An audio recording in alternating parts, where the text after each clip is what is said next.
پیدائش اس کا دوسرا باب اور اس کی پہلی آیت سے آخری آیت یعنی 25ویں آیت تک۔ سو آسمان اور زمین اور ان کے کل لشکر کا بنانا ختم ہوا، اور خدا نے اپنے کام کو جسے وہ کرتا تھا 7ویں دن ختم کیا، اور اپنے سارے کام سے جسے وہ کر رہا تھا 7ویں دن فارغ ہوا۔ اور خدا نے 7ویں دن کو برکت دی اور اسے مقدس ٹھہرایا، کیونکہ اس میں خدا ساری کائنات سے جسے اس نے پیدا کیا اور بنایا فارغ ہوا۔ یہ ہے آسمان اور زمین کی پیدائش جب وہ خلق ہوئے، جس دن خدا نے زمین اور آسمان کو بنایا۔ اور زمین پر اب تک کھیت کا کوئی پودا نہ تھا، اور نہ میدان کی کوئی سبزی اب تک اگی تھی، کیونکہ خدا نے زمین پر پانی نہیں برسایا تھا، اور نہ زمین جوتنے کو کوئی انسان تھا، بلکہ زمین سے کہر اٹھتی تھی اور تمام روئے زمین کو سیراب کرتی تھی۔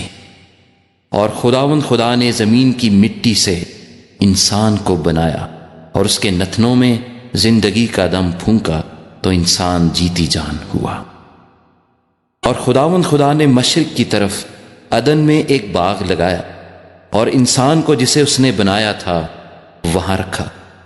اور خدا نے ہر درخت کو جو دیکھنے میں خوش نما اور کھانے کے لیے اچھا تھا زمین سے اگایا، اور باغ کے بیچ میں حیات کا درخت اور نیک و بد کی پہچان کا درخت بھی لگایا۔ اور عدن سے ایک دریا باغ کے سیراب کرنے کو نکلا، اور وہاں سے 4 ندیوں میں تقسیم ہوا۔ پہلی کا نام فیسون ہے، جو ہیویلا کی ساری زمین کو جہاں سونا ہوتا ہے گھیرے ہوئے ہے، اور اس زمین کا سونا چوکھا ہے، اور وہاں موتی اور سنگے سلیمانی بھی ہیں۔ اور دوسری ندی کا نام جیہون ہے، جو کوش کی ساری زمین کو گھیرے ہوئے ہے۔ اور تیسری ندی کا نام دجلہ ہے، جو اسور کے مشرق کو جاتی ہے۔ اور چوتھی ندی کا نام فرات ہے۔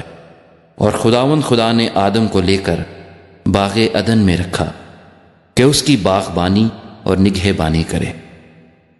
اور خدا نے آدم کو حکم دیا اور کہا کہ تو باغ کے ہر درخت کا پھل بے روک ٹوک کھا سکتا ہے، لیکن نیک و بد کی پہچان کے درخت کا کبھی نہ کھانا، کیونکہ جس روز تو نے اس میں سے کھایا تو مرا۔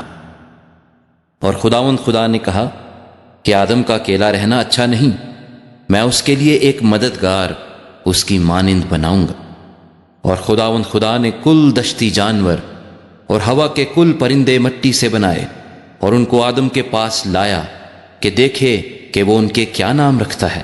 اور آدم نے جس جانور کو جو کہا وہی اس کا نام ٹھہرا۔ اور آدم نے کل چوپایوں اور ہوا کے پرندوں اور کل دشتی جانوروں کے نام رکھے، پر آدم کے لیے کوئی مددگار اس کی مانند نہ ملا۔ اور خدا نے آدم پر گہری نیند بھیجی اور وہ سو گیا، اور اس نے اس کی پسلیوں میں سے ایک کو نکال لیا اور اس کی جگہ گوشت بھر دیا۔ اور خدا اس پسلی سے جو اس نے آدم میں سے نکالی تھی ایک عورت بنا کر اسے آدم کے پاس لایا۔ اور آدم نے کہا، یہ تو اب میری ہڈیوں میں سے ہڈی اور میرے گوشت میں سے گوشت ہے، اس لیے وہ ناری کہلائے گی، کیونکہ وہ نر سے نکالی گئی۔ اس واسطے مرد اپنے ماں باپ کو چھوڑے گا اور اپنی بیوی سے ملا رہے گا، اور وہ ایک تن ہوں گے۔ اور آدم اور اس کی بیوی دونوں ننگے تھے،